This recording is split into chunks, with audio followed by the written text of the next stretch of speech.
Hey everyone, welcome back to the art studio. Today is an exciting day as we are diving deeper into the painting of Aurum from my book One Pale Reflection. In the previous session, we laid the groundwork of the background, but now we're getting into the details that will bring the character to life. I'm so stoked to share this part of the process with you because we are finally past the rocks and actually onto something that I really enjoyed. Before we get started, if you haven't read One Pale Reflection, it is a young adult portal fantasy written by yours truly that's very nostalgic. It's reminiscent of the Never-Ending Story or Inkheart, so if you like any kind of older young adult fantasies from the 90s or the 2000s, I promise you will love my book. You can find One Pale Reflection on Amazon, or if you want to read more a little bit about the book, I will link down to a page on my website in the description below. Now let's get started. First things first, let's wrap up the background. I did end up having to sort of paint more rocks, but the floor is more marble than it is rock, so it was less bad overall. If you watched my last video, we effectively struggled through painting all of the rocks in the background. I do not like painting rocks, it was awful. Really, really bad. The trick of doing the floor was trying to get that marble texture across, so I'm using a combination of gradients, my soft painterly gouache brush, and really good reference images to try and capture the appropriate texture. Honestly, in the beginning it was really ugly, so this was definitely a trust the process kind of moment. I like hand painting textures. I think if I were to do this again though, I would probably just go find a royalty-free image of marble and use that instead. I, as a digital artist, am personally not against photo bashing. I think that effectively any way that you can get from point A to point B to realize your vision without infringing on somebody else's copyright is a great way to use a tool. So I like to go to websites like Pexels or other places that have royalty-free stock images that I can use to try and augment my artwork that way. I was a crazy person though, so I decided to hand paint it, and here we are. I absolutely loved working on the veins in the floor though. Veins in marble are already really, really pretty, and I knew that because this is kind of an ethereal, dreamlike space, I wanted to have these veins be glowing almost like lava.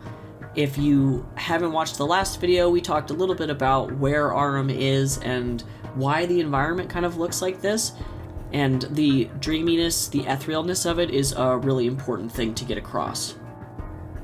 I also worked a little bit on the rug.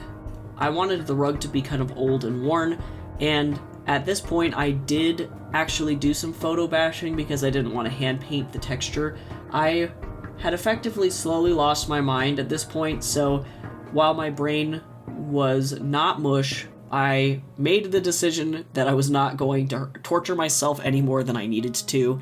I found a great Persian-style rug image on Google and decided to use that for my texture.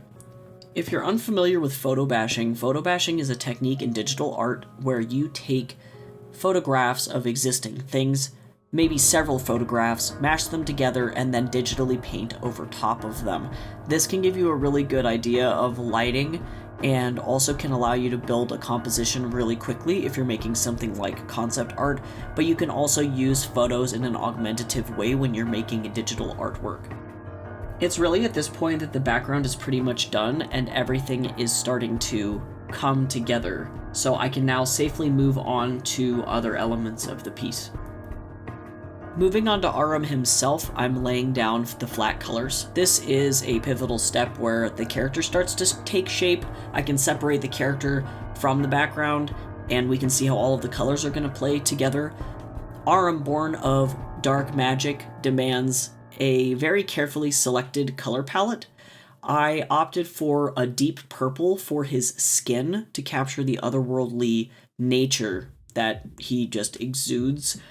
When I initially wrote him, I knew I didn't want to give him a skin tone that was normal, and I almost wanted him to function more like an Oni or a Jinn, and make it very clear to the reader that he is magic. He's made of magic. He is not a human person. He's merely mimicking a person.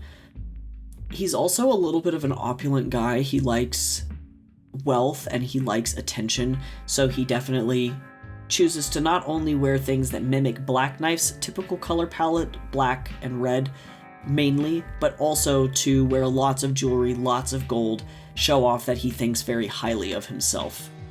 I was fortunately very lucky that I had another illustration of Black Knife where I already had the dagger painted, so I went and just yoinked all of the color, the shading, and the special effects from the dagger over there.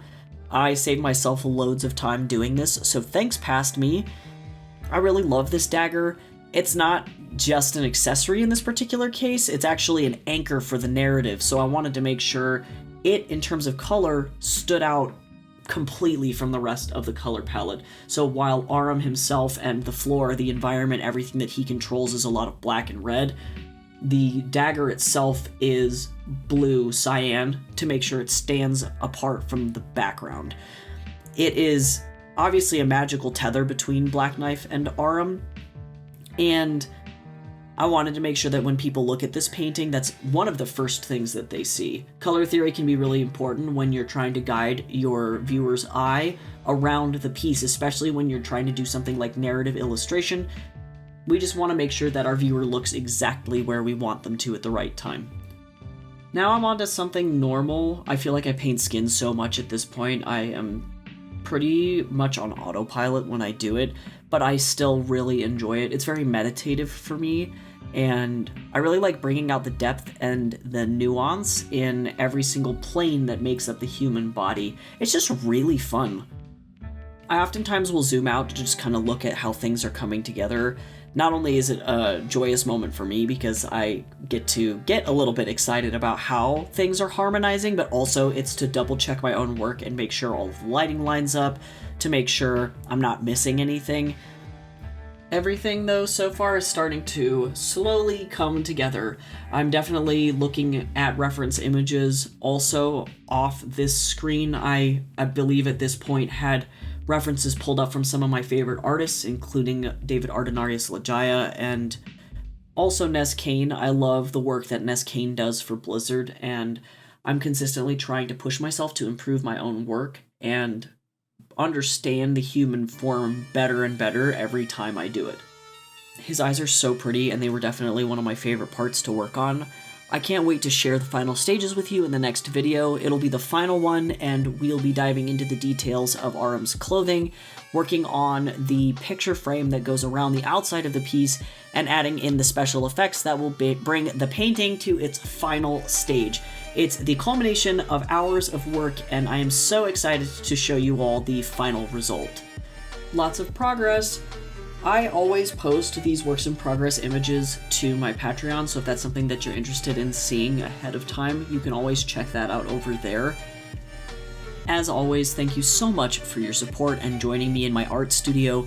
If you enjoyed this part of the process, hit the like button, subscribe or follow for more art adventures, and stay tuned for the grand finale of this piece. Don't forget to ring the bell on YouTube or share if you're on TikTok, and I will see you next time.